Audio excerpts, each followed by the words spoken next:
શ્રીલંકાના પ્રધાનમંત્રી અને ભારતીય હાઈ કમિશનરે ગાંધીજીને પુષ્પાંજલિ અર્પણ કરી.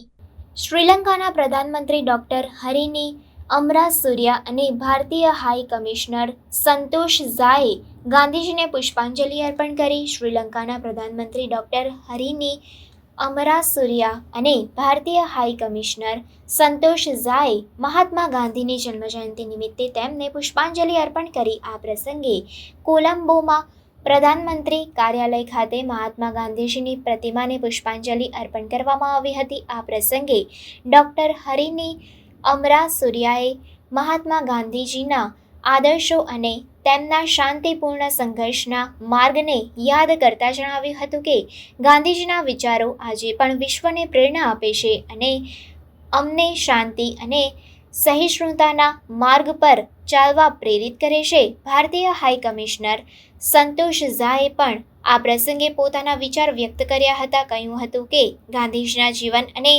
કાર્યથી આપણે શીખવું જોઈએ કે કેવી રીતે શાંતિપૂર્ણ અને ન્યાયપૂર્ણ સમાજનું નિર્માણ કરી શકાય. આ પ્રસંગે શ્રીલંકા અને ભારતના સંબંધોને વધુ મજબૂત બનાવવા માટે બંને દેશોના નેતાઓએ સંકલ્પ કર્યો.